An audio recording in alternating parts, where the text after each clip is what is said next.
शहर की ताज़ा तरीन व खास खबरों के लिए अमरावती मंडल न्यूज़ चैनल को सब्सक्राइब करें तथा बेल आइकन को जरूर दबाएं।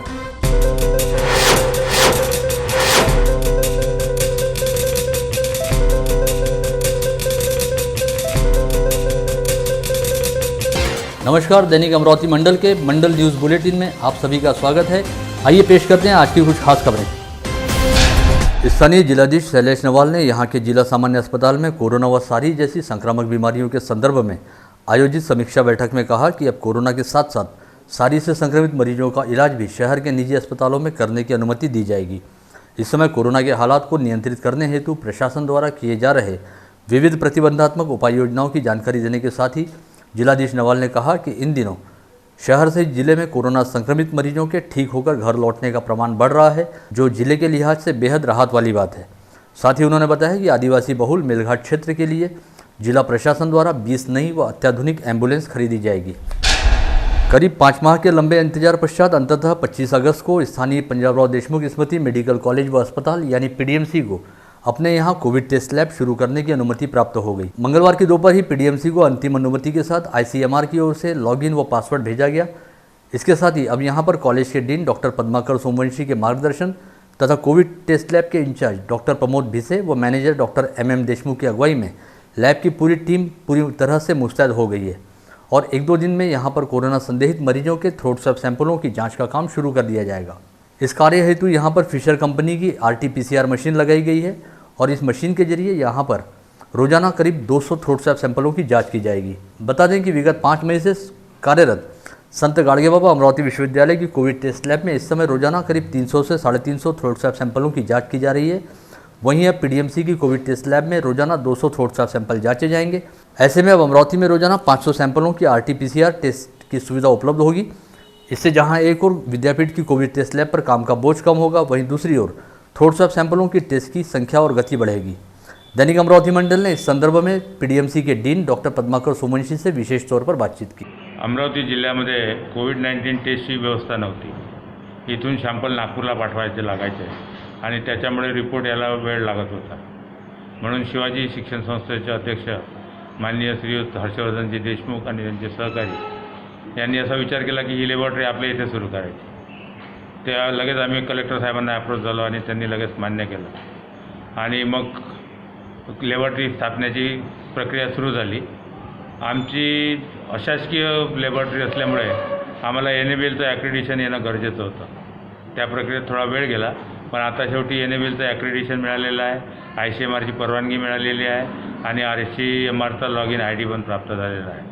तर येत्या 1-2 दिवसात ती लॅबोरेटरी आता शुरू होईल याचा आनंद आहे। शहर के कोविड अस्पतालों में प्रयुक्त होने वाले PPE किट व हैंड ग्लोव्स व मास्क सहित अन्य चिकित्सा साहित्य को खुले में फेंकने की मनाही रहने के बावजूद भी शहर के कुछ अस्पतालों द्वारा अपने यहाँ से निकलने वाले ऐसे साहित्य को कचरा कंटेनरों में डाला जा रहा है और इन कचरा कंटेनरों के जरिए यह जैविक कचरा सुकली परिसर स्थित कंपोस्ट डेपो में पहुँच रहा है।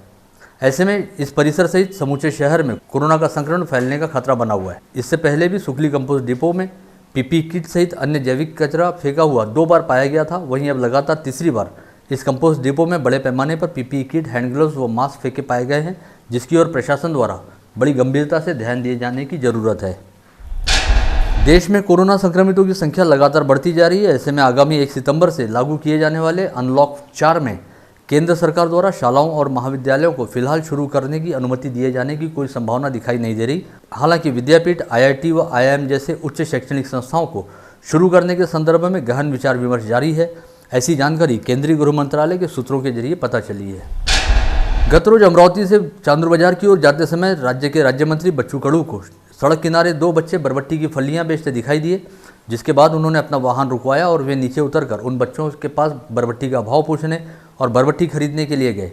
इस समय एक आम ग्राहक की तरह इन बच्चों से बातचीत करने के बाद राज्य मंत्री बच्चू कडू ने इन दोनों बच्चों से उनकी पढ़ाई लिखाई के बारे में पूछताछ की और साथ ही उन बच्चों के पास से पूरी बरबट्टी की फलियां खरीद ली। एक ही झटके में अपना पूरा माल बिक जाने की वजह से ये दोनों बच्चे जबरदस्त ढंग से आनंदित हो गए थे। आगामी 2 सितंबर को अनंत चतुर्दशी वाले दिन लॉकडाउन का विसर्जन कर दिया जाएगा, ऐसी चर्चा चल रही है। लेकिन हकीकत यह है कि सितंबर माह के दौरान भी राज्य में लॉकडाउन कायम रहेगा। इस आशय का स्पष्टीकरण राज्य के मुख्यमंत्री उद्धव ठाकरे ने गत रोज ठाणे परिसर में आयोजित एक कार्यक्रम में दिया। सीएम ठाकरे कोरोना को लेकर जारी उपाय योजनाओं की समीक्षा करने हेतु सोमवार को ठाणे परिसर आए थे, जहां पर उन्होंने कहा कि जून माह से मिशन बिगिन अगेन शुरू हो गया है, लेकिन देश के अन्य राज्यों तथा दुनिया के कई देशों में लॉकडाउन को खोलने हेतु जिस तरह से जल्दबाजी की गई, वैसी जल्दबाजी महाराष्ट्र में कदापि भी नहीं की जाएगी। इस समय यद्यपि कोरोना महामारी के खतरे को देखते हुए यात्री रेल सेवा बंद है, लेकिन जब केंद्र सरकार की ओर से यात्री रेलगाड़ियों को शुरू करने की हरी झंडी दिखाई जाएगी, तो वर्धा से भुसावल के बीच चलाई जाने वाली पैसेंजर रेलगाड़ियों को मेमू ट्रेन में रूपांतरित किया जाएगा। इस आशय की जानकारी मध्य रेलवे के भुसावल मंडल प्रबंधक विवेक कुमार गुप्ता ने एक ऑनलाइन पत्रकार परिषद में दी है। नागपुर के हिलटॉप परिसर में प्रतिवर्ष कुछ अलग ढंग से गणेशोत्सव मनाने वाले विधायक प्रकाश गजभिये द्वारा अपने सार्वजनिक गणेशोत्सव मंडल में हिलटॉप का राजा नाम से गणेश प्रतिमा स्थापित की जाती है, जहां पर इस बार कोविड हॉस्पिटल का दृश्य साकार किया गया है। यहां पर भगवान गणेश को कोरोना संक्रमित मरीज का इलाज करते हुए दिखाने के साथ ही पीपीई किट पहने डॉक्टर व नर्स सहित सुरक्षा रक्षक की झांकी स्थापित की गई है।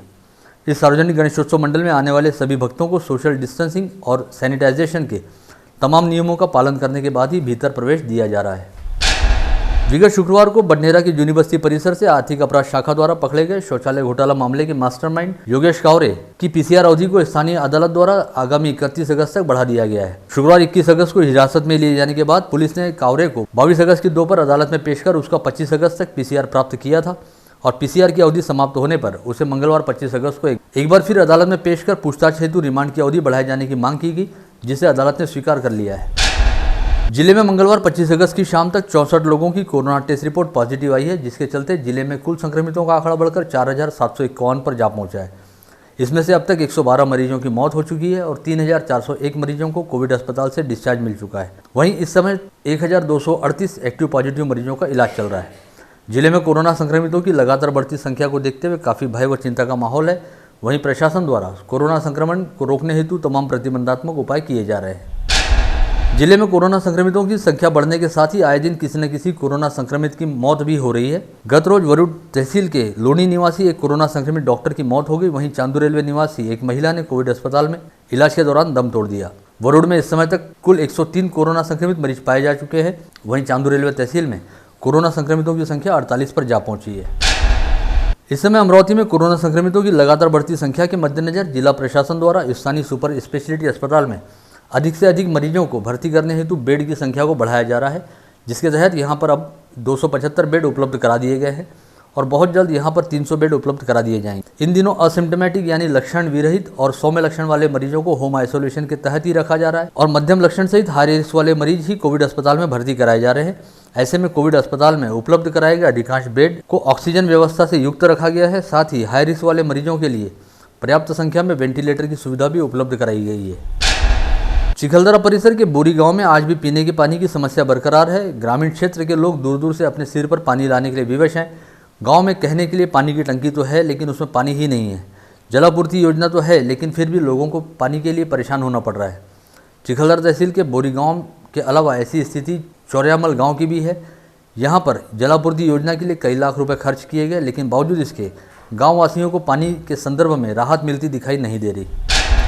अमरावती के मॉडल रेलवे स्टेशन पर आतंकवादी घुस आए हैं। ऐसी सूचना मिलते ही एटीसी, क्यूआरटी, बीडीडीएस व पुलिस कर्मचारियों के जवानों ने पूरे रेलवे स्टेशन परिसर में घेरा डालकर करीब 2 घंटे तक यहां पर रेस्क्यू ऑपरेशन चलाया, जिसके बाद बड़ी चालाकी से स्टेशन परिसर में घुसे आतंकवादियों को जिंदा पकड़ने में सफलता हासिल की गई।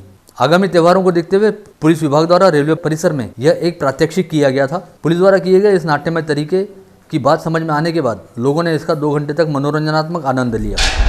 अचलपुर नगर पालिका में आज सभी कर्मचारियों व अधिकारियों के लिए कोरोना जांच शिविर का आयोजन किया गया था, जहां पर 100 से अधिक अधिकारियों व कर्मचारियों की जांच की गई। इस दौरान नगर परिषद के मुख्याधिकारी राजन फाल्ते की रिपोर्ट पॉजिटिव आने के कारण नगर परिषद में हड़कंप मच गया। इसके साथ ही पूरे परिसर को सैनिटाइज करते हुए नगर पालिका परिसर को सील कर दिया गया।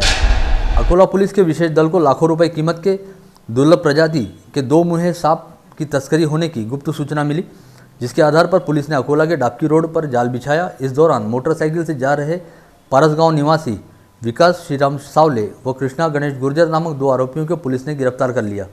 उनके पास से पुलिस ने 1 लाख रुपए, 2 मुँहे सांप सहित कुल 1,60,000 रुपये का माल बरामद किया है। परतवाड़ा के निकट वज्जर स्थित जलाशय के 2 गेट से सापर नदी में पानी छोड़े जाने के कारण पानी के तेज बहाव में परतवाड़ा चिखलदरा मार्ग के धोतरखेड़ा का पर्यायी रास्ता बह गया।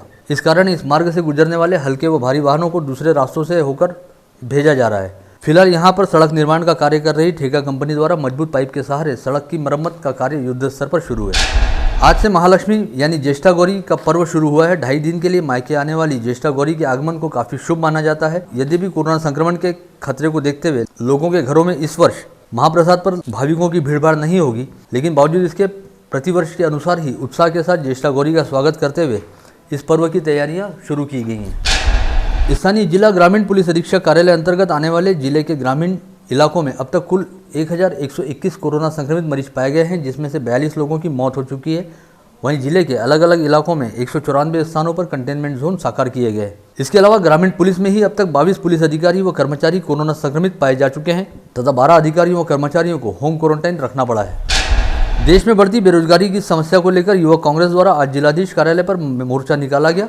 युवक कांग्रेस के प्रदेश उपाध्यक्ष कुणाल राउत के नेतृत्व में मोर्चे का आयोजन किया गया था। युवक कांग्रेस द्वारा आरोप लगाया गया कि जब से देश में वर्ष 2014 से भाजपा सरकार स्थापित हुई है, तब से देश में बेरोजगारी बढ़ रही है। साथ ही केंद्र सरकार द्वारा विभिन्न सरकारी महकमों व विभागों का बड़ी तेजी के साथ निजीकरण किया जा रहा है।